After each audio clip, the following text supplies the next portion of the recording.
તો સમાચારોમાં આગળ વધીએ. ઉપલેટા તાલુકાના ખીરસરા ઘેટિયામાં સ્વામિનારાયણ સંપ્રદાયના સંતો દ્વારા છેડતીનો મામલો વધુ તૂલ પકડતો જાય છે. સમગ્ર ઘટના સંદર્ભે ડીવાયએસપી રોહિત ડોડિયાએ પત્રકાર પરિષદ યોજી હતી. સ્વામિનારાયણ સંપ્રદાયના 2 સંતો અને મયુર કસોદરિયા સામે ફરિયાદ નોંધાઈ છે. મહિલાએ ભાયાવદર પોલીસ સ્ટેશનમાં ફરિયાદ નોંધાવી છે કે છેલ્લા 3 વર્ષથી તેની સામે દુષ્કર્મ આચરવામાં આવી રહ્યું છે. પોલીસે આઈપીસી કલમ 313 અને 114 હેઠળ પોલીસ ફરિયાદ નોંધવામાં આવી છે. સ્વામિનારાયણ સંપ્રદાયના 2 સંતો ધર્મ સ્વરૂપ સ્વામી, નારાયણ સ્વરૂપ સ્વામી, મયુર કાસોદરિયા સામે ફરિયાદ નોંધાઈ છે. પોલીસે અલગ અલગ ટીમો દ્વારા તપાસ હાથ ધરી છે અને મેડિકલ ટેસ્ટ કરવામાં આવી રહ્યો છે.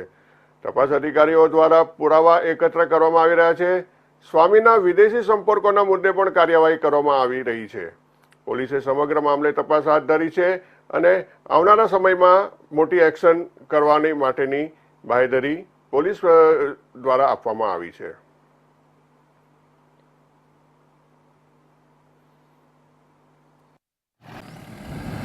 ભાયાવદર પોલીસ સ્ટેશનમાં એક જે દુષ્કર્મની ફરિયાદ નોંધાણી છે તે બનાવ 2020-21ના સાલમાં બનેલો છે તેવું હકીકતમાં જણાય છે અને તેમાં 2 સ્વામી અને 1 સેવક સહિત 3 વિરુદ્ધ દુષ્કર્મની ફરિયાદ અને ગર્ભપાત કરાવ્યાની ફરિયાદ અને ધમકી આપવાની ફરિયાદ નોંધાયેલ છે. જે આધારે ઇન્વેસ્ટિગેટિંગ ઓફિસર પીઆઈ રાઠોડ દ્વારા તપાસ કરવામાં આવી રહી છે.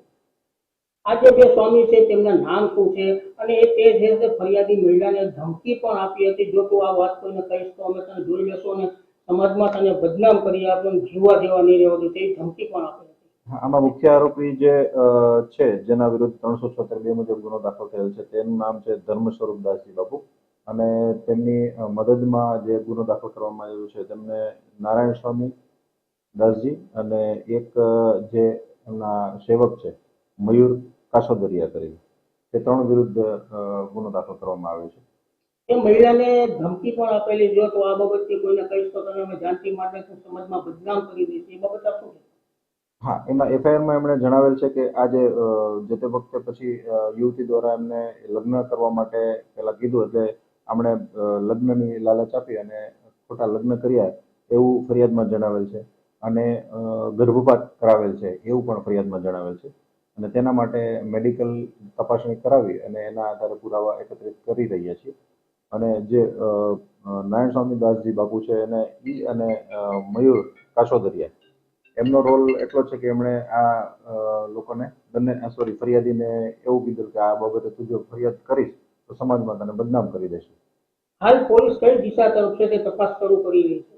ફરિયાદમાં જે વિગતો જણાઈ છે તેમાં જેટલી પણ પુરાવા મળવા પાત્ર છે તે પુરાવા મેળવી રહી છે અને તેમાં આરોપીને પકડવા માટેના ચક્રો ગતિમાન કર્યા છે અને આરોપી પકડવા માટે ટીમો બનાવી અને અલગ અલગ જગ્યાએ રેડો કરવામાં આવે.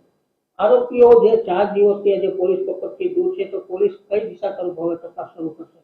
એટલે અત્યારે પોલીસની જે ટીમો છે એમાં આઈઓ છે એ એના પુરાવા એકત્રિત કરી રહી છે કારણ કે જે બનાવ છે એ 2021ની સાલમાં બનેલો એવું ફરિયાદીએ જણાવેલ છે. ત્યારબાદથી અત્યાર સુધીનો જે સમય થયો એટલે સાયોગિક પુરાવા એકત્ર કરી અને પછી આરોપીને પકડવા માટેની ટીમો હોય છે અને આરોપી પકડવા માટે ટીમો બનાવી અને એને પકડવા માટેની તજવીજ ચાલે છે. આ જે આરોપીઓ છે તે એવું જ સૂત્રો દ્વારા જાણવા મળ્યું છે તે વિદેશ જવાની ફિરાકમાં છે, તો આ બાબત આપ શું કહેશો? એવું પોલીસને હજી સુધી એવી કોઈ ઇન્ફોર્મેશન નથી પણ એના માટે પણ પોલીસ દ્વારા યોગ્ય કાર્યવાહી કરવામાં આવશે.